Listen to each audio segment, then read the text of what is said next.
Wacce nike so yau Anita cutar da ni, ta ce tana da suna shi ba haka ba, wanda take so ma ashe ma wai soja ne.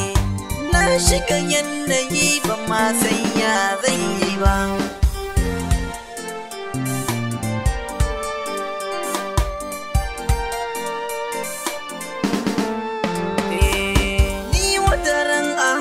Na zo studio ina so na rera wakar aure na su jiniyo, an ka kira wayata nan take na waiwayo, ko da na ce hello nan take na afka wuya.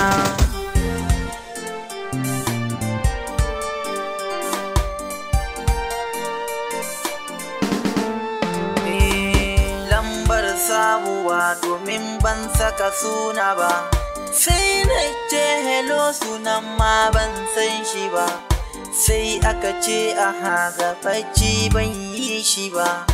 Na turo da sakonin so kika waiwaya.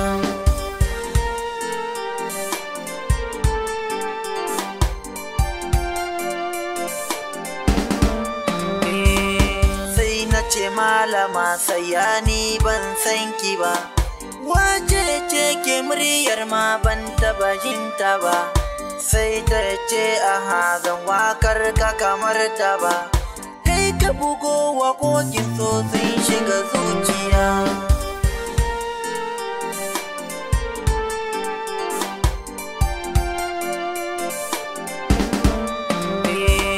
Sai ta ce a haza aure na za a yi, kuma sai na ce wakar auren zana yi, sai ta ce masoyi auren da kai za a yi, an ka bar ni haza tabbas zai sha wuya.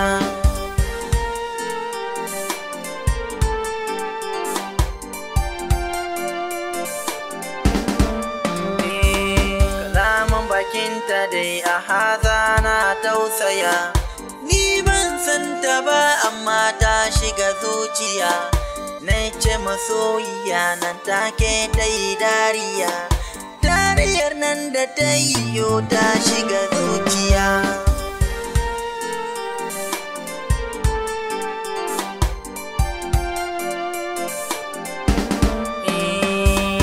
Wayo rayuwa wayo ni rayuwa, na shiga yanayi na soyayya yan uwa, har ma ji nake kamar ma ba mutuwa, to ashe daga karshe hazani zan afka wuya.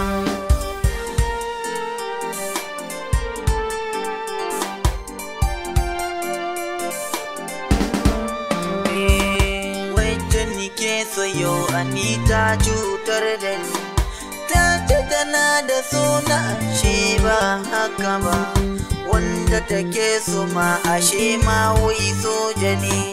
Na shiga yanayi ba ma san ya zan yi ba.